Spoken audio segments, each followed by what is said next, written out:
Assalamualaikum warahmatullahi wabarakatuh.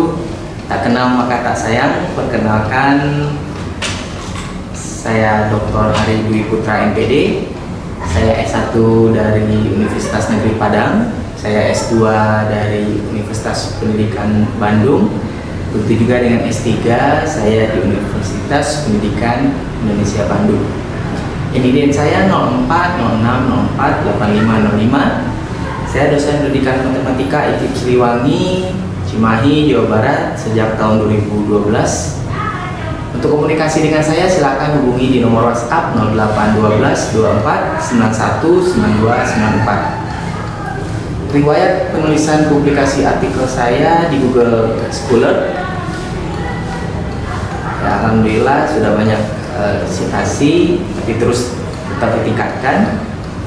Untuk riwayat publikasi artikel di jurnal Scopus, saat ini sudah 7 artikel. Saya akan terus tingkatkan publikasi ini. Riwayat publikasi artikel di jurnal Sinta itu sudah cukup lumayan ya.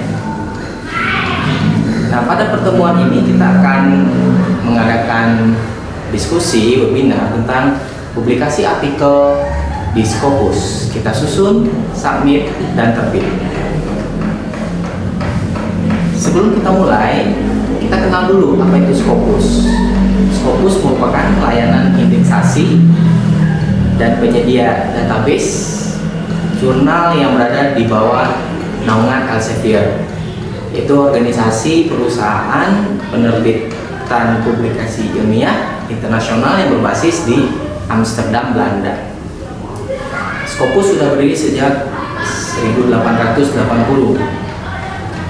Scopus ini mengaitkan semua artikel ke portal dan menggunakan alat ukur prestasi peneliti dari masing-masing negara. Nah, untuk website Scopusnya kita bisa ketik atau browsing scopus.com, akan muncul tampilan seperti ini.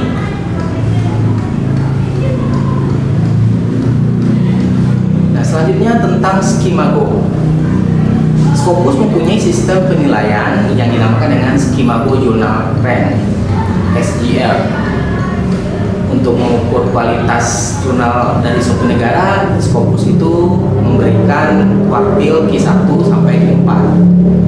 Jurnal di Q1 sampai Q3 itu merupakan jurnal internasional bereputasi, sedangkan jurnal di Q4 itu merupakan jurnal internasional. Apabila kita ingin mengetahui website dari Skimago Journal Rank, silakan kita bisa tulis di skimagojr.com. Tampilannya seperti ini. Nah, kemudian jurnal internasional. Jurnal internasional itu disusun menggunakan kaidah ilmiah. Jadi ada template dari artikel jurnal. Dia memiliki ISSN menggunakan bahasa PBB, bahasa resmi seperti bahasa Arab, bahasa Inggris, bahasa Rusia, bahasa Prancis, bahasa Spanyol, dan Mandarin. Jurnal internasional ini terbit secara online. Editor board di dalam sebuah jurnal internasional itu terdiri dari 4 negara. Kita bisa periksa di website jurnal tersebut. Kemudian pada jurnal internasional minimal ada 2 artikel dari 2 negara yang berbeda pada terbitan jurnal tersebut. Kemudian di jurnal internasional, jurnal tidak harus terindeks Scopus, bisa terindeks EBSCO dan lain sebagainya. Kemudian pada website Skimago JR memiliki skor 0,1 atau di ranking Q4. Nah, ini sudah masuk ke jurnal internasional. Bagaimana dengan jurnal Scopus? Jurnal yang ada di website scopus.com tetapi tidak ada di dalam Skimago JR. Jurnal Scopus tidak memiliki ranking Q1 sampai Q4. Jurnal Scopus juga belum tentu merupakan jurnal internasional bereputasi.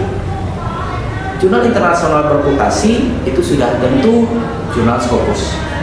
Jadi jurnal Scopus agar bisa menjadi jurnal bereputasi maka dia harus memiliki grade di Q1 sampai Q3. Kita lanjutkan dengan jurnal internasional bereputasi. Kriterianya memenuhi kriteria jurnal internasional yang tadi sudah kita bahas. Kemudian jurnal internasional bereputasi ini terindeks di website scopus.com dan website skimagojr.com. Pada website skimagojr.com, jurnal tersebut memiliki skor 0,1 lebih. Ya, jadi jurnal yang di atas 0,1 merupakan jurnal internasional bereputasi dengan ranking di antara Q1 sampai dengan Q3. Nah, ini hati-hati, kita harus menghindari jurnal Scopus yang awalnya baik, kemudian nantinya akan menjadi predator. Pada website scopus.com, nama jurnal tersebut sudah tertuliskan discontinue. Kalau jurnal itu sudah discontinue, jurnal tersebut merupakan jurnal predator. Untuk mengidentifikasi jurnal Scopus predator, kita harus memeriksa jumlah artikel yang terbit dalam jurnal tersebut. Kemudian jumlah artikelnya harus konsisten atau bertambah secara konsisten setiap volume jurnal.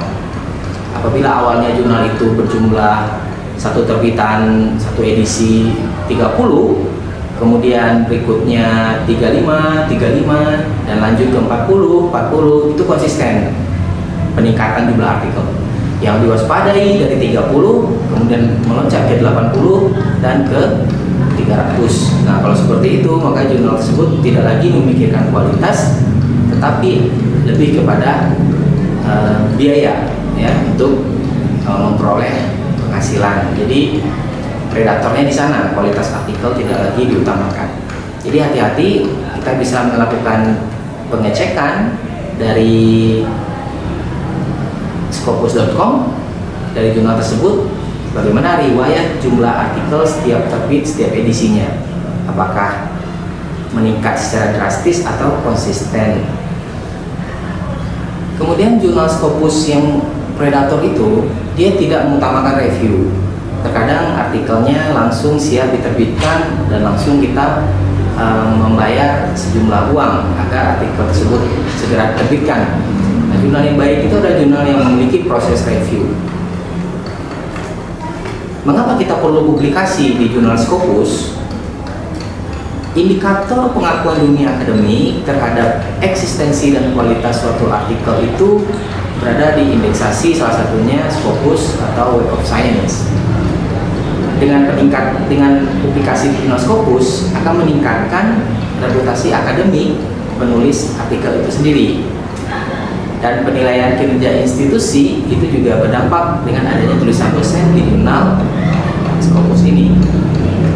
Selanjutnya, dengan publikasi di jurnal Scopus, kita akan memperoleh tunjangan profesi, kehormatan guru besar sebagaimana diatur oleh Permen Ristek Dikti nomor 20 tahun 2017, dan ini sudah mengalami perubahan.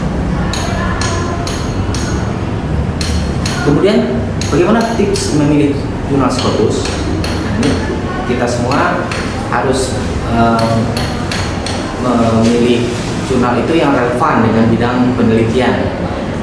Kita harus memeriksa bagaimana editorial dari jurnal tersebut, kemudian bagaimana proses peer review, dan kita lihat di jurnal tersebut berada di skema GoJR dengan faktor dampak yang besar dari 0,1. Kemudian kita lihat apakah jurnal tersebut discontinue atau tidak. Kita juga harus perhatikan bagaimana biayanya dan waktu terbit jurnalnya. Ini contoh jurnal Scopus yang discontinue, ya. International Journal of Scientific and Technology Research. Discontinue-nya itu tahun 2018 sampai 2020, ya.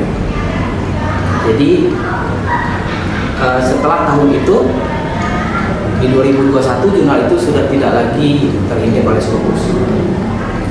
Yang diakui oleh Scopus hanya artikel di tahun 2018 dan tahun 2020. Nah, kita bisa lihat bagaimana loncatan artikelnya dari tahun 2018 itu artikelnya ada 400-an, kemudian di tahun 2019 melonjak menjadi 1.300-an, dan di tahun 2020 menjadi 3.500-an ya. Nah, ini menunjukkan bahwa jurnal ini sudah tidak lagi mengutamakan kualitas, tetapi hanya mencari keuntungan dari biaya publikasinya.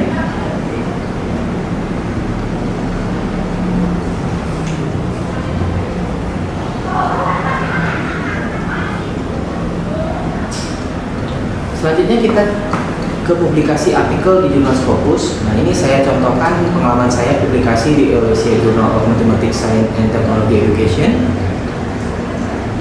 Nah, kita bisa cek jurnal ini di scopus.com dengan menuliskan nama dari jurnal tersebut. Ya. Nah, jurnal ini terindeks Scopus dari tahun 2006 sampai saat ini dengan skema jurnal ranknya di 0,5 di sebelah kanan itu SGPR-nya 0,5, berarti lebih besar dari 0,1.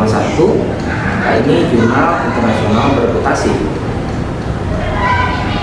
Kita lihat dari dokumen publish-nya dari tahun 2016 100-an, tahun 2017 itu masih ratusan, 500-an, kemudian 2018 300-an, dan ke 2019 menjadi 100-an lagi, dan tahun 2020 itu di 100-an. Jadi kalau kita lihat penyebaran publikasi artikel di jurnal ini setiap edisi terbitnya masih di ratusan. Sehingga kita bisa yakini bahwa jurnal ini masih memiliki kualitas yang baik. Nah, apabila kita cek di skema.go.jr.com, jurnal Eurasia ini dia berada di kisaran Q2 ya, kuartil 2. Bidang education tahun 2000 ya saat ini ya 2022 sampai Q2 ya, level dari kuartilnya. Oke, setelah kita memahami tentang bagaimana cara mengetahui jurnal tersebut terindeks Scopus atau bereputasi, nah, kita sekarang akan mencoba menyusun artikel. Untuk memulai membuat artikel dan akan kita publikasikan di jurnal, maka yang pertama kita harus mengetahui dulu template artikelnya. Kemudian artikel itu kita susun sesuai dengan panduan yang ada di dalam template. Nah, agar memudahkan dalam penulisan, template artikel kita download dan kita sesuaikan dengan artikel yang sudah terbit di jurnal tersebut, sehingga kita bisa memudahkan menyesuaikan template-nya dengan contoh artikel di jurnal itu yang sudah diterbitkan. Untuk submit artikel, nah di Eurasia Journal of Mathematics, Science and Technology Education ini kita harus membuat akun terlebih dahulu.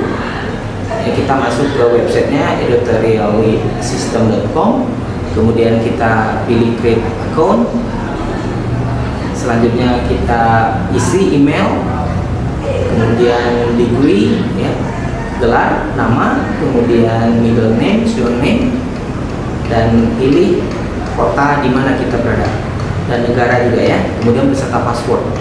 Setelah kita selesai membuat akun, kita akan berada di dalam konfirmasi dari sistem, sehingga kita harus periksa email tersebut sudah diverifikasi. Kalau sudah, kita langsung approve link dari akun jurnal tersebut.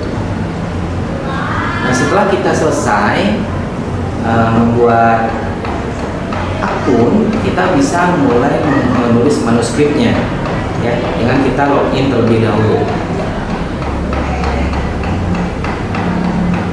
Oke, selanjutnya kita bisa mensubmit tahap 1, tahap 2, dan tahap 3 mengikuti sistem penguploadan yang disediakan di jurnal tersebut.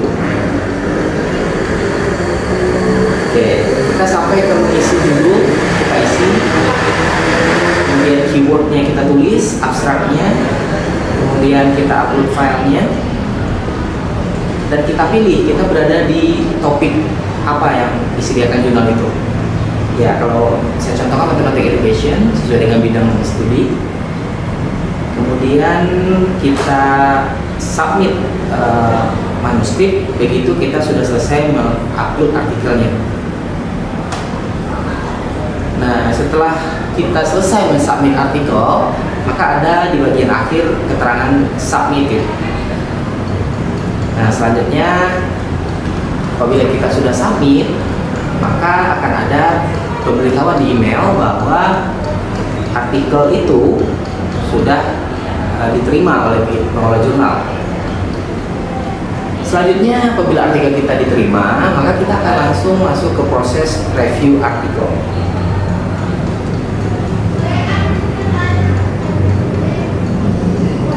Oke. Nah, sekarang saya akan tampilkan artikel yang direview di jurnal tersebut.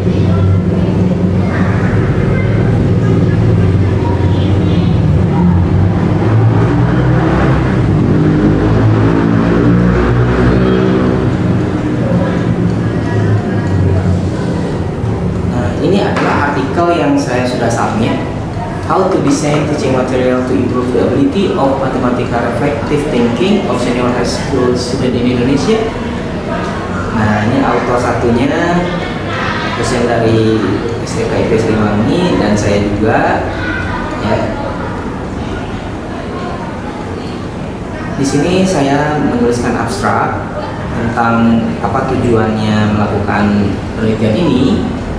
Kemudian saya juga melakukan metodenya, menuliskan metode penelitian. Selanjutnya bagaimana cara mengolah datanya, instrumennya, dan hasil serta kesimpulan dari penelitian ini.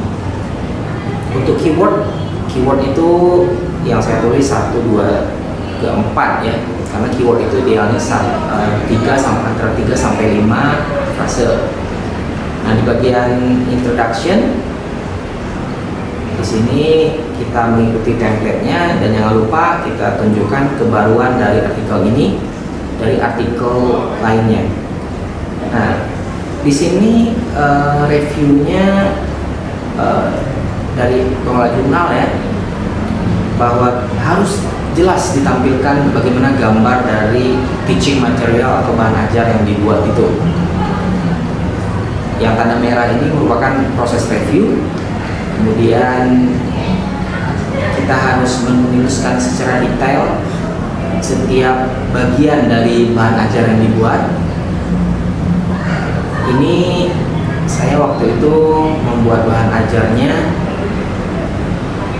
menggunakan strategi what if not, juga diceritakan, dan kita jelaskan apa saja isi dari bahan ajar itu, sertakan dengan gambar, sehingga reviewer itu meyakini bahwa bahan ajar ini memang jelas dan bisa dipahami oleh reviewer tersebut.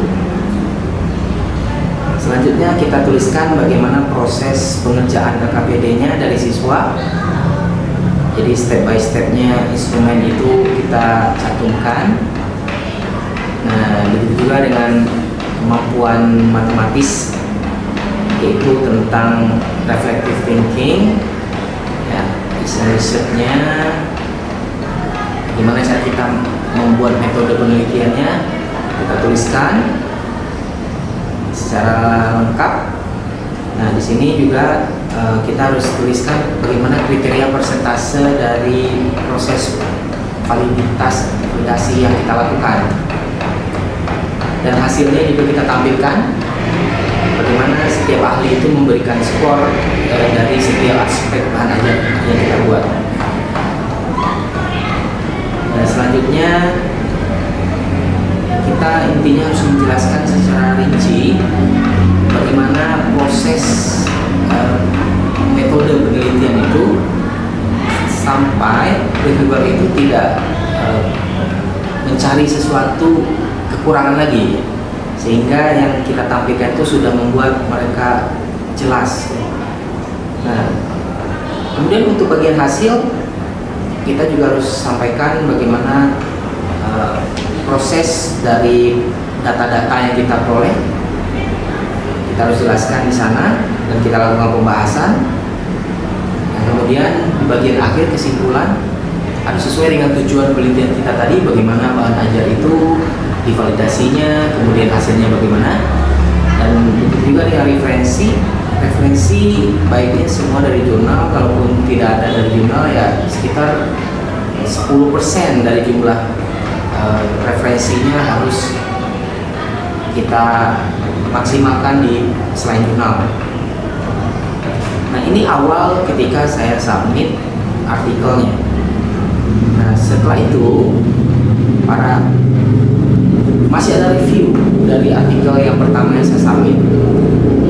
Nah, ini tampilan dari artikel yang setelah proses review tahap pertama.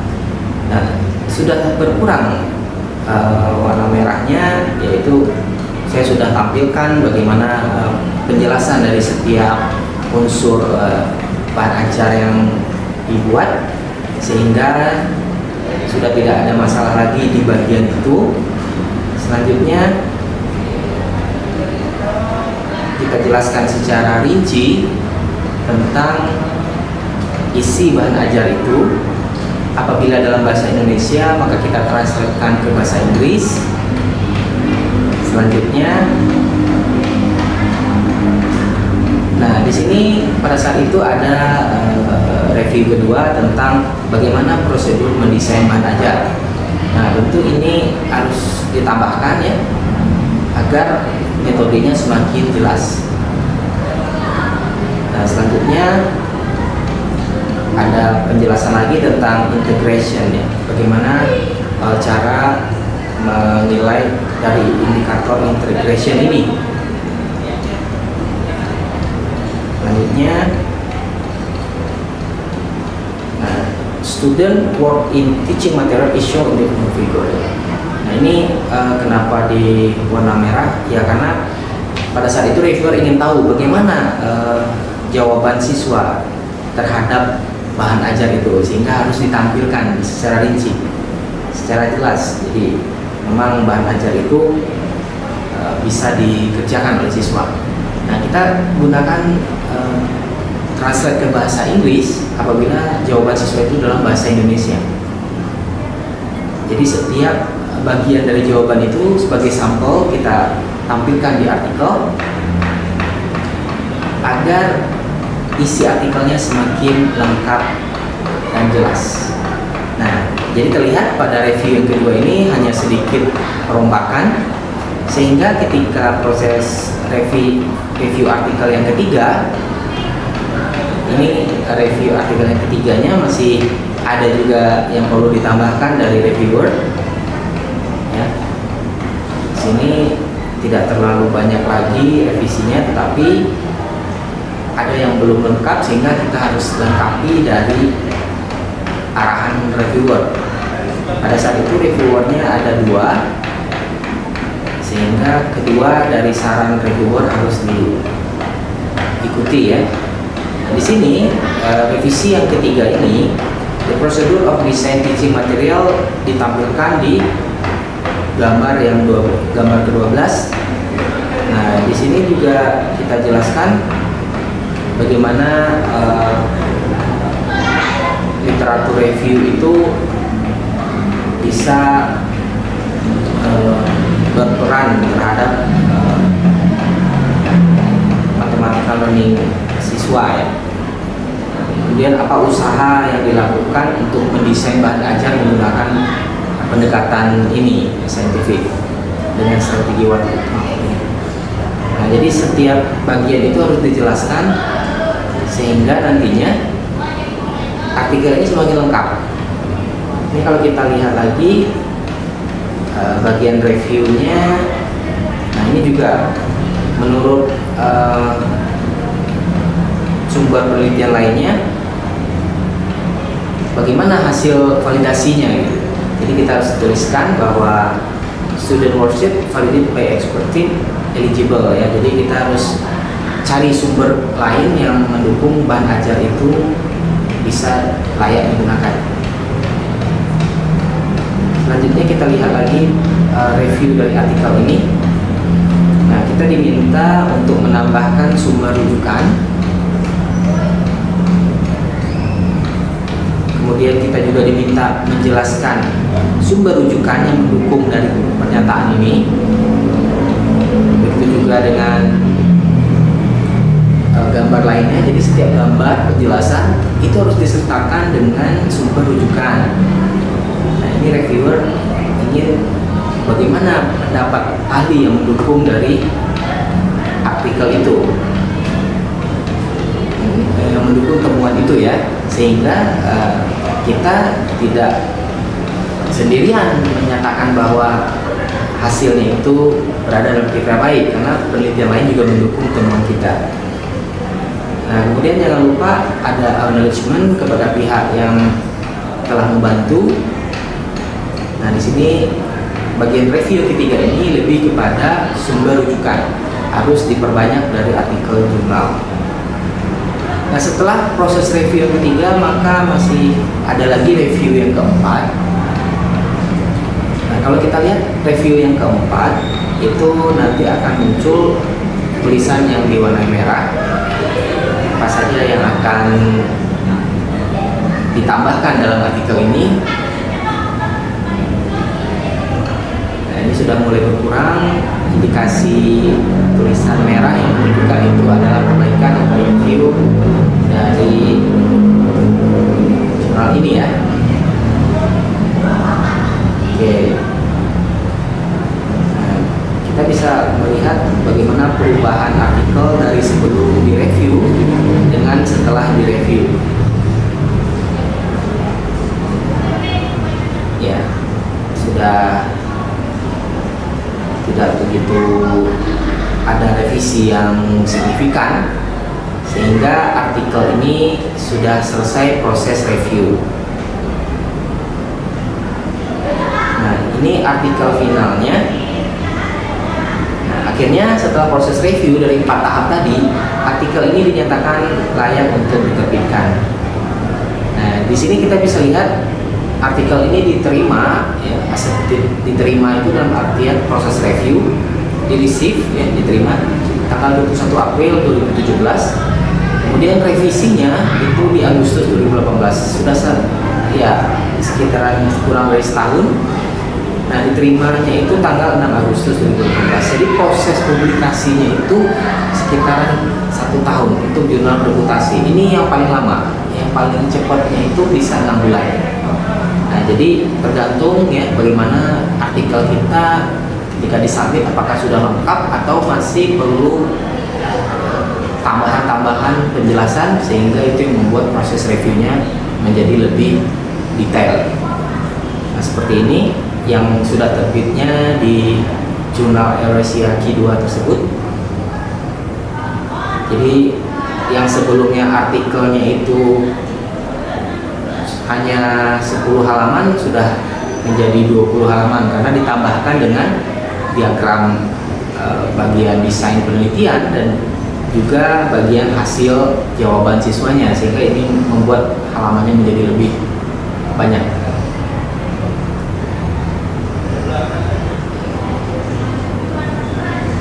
Ya.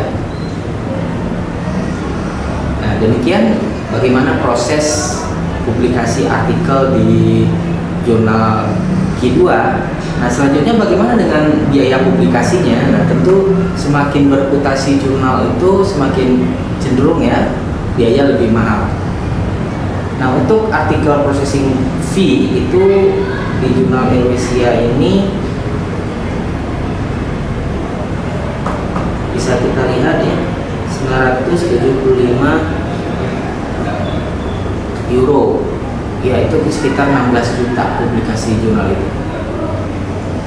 Nah, kemudian kita setelah melakukan pembayaran, maka artikel kita akan terbit di website jurnal tersebut. Ya, nah begitu melelahkan perjuangan untuk publikasi artikel di jurnal reputasi, Saya hanya mencontohkan secara ringkas bagaimana perjuangan untuk publikasi di jurnal reputasi. Apakah kita tidak bisa? Kita pasti bisa. Ini sebagai contoh bahwa kita harus membuat artikel di awal yang lebih lengkap, ikuti template-nya, dan kita nanti kalau proses reviewnya lama tetap ikuti arahan dari reviewer, baik 1 atau 2 atau 3 reviewer tergantung dari pengelola jurnal, dan kita terus melakukan revisi sebelum batas waktu. Nah, pada saat itu pengalaman saya diberi waktu sekitar 3 minggu untuk merevisi dari review 1, 2, 3 sampai terakhir keempat.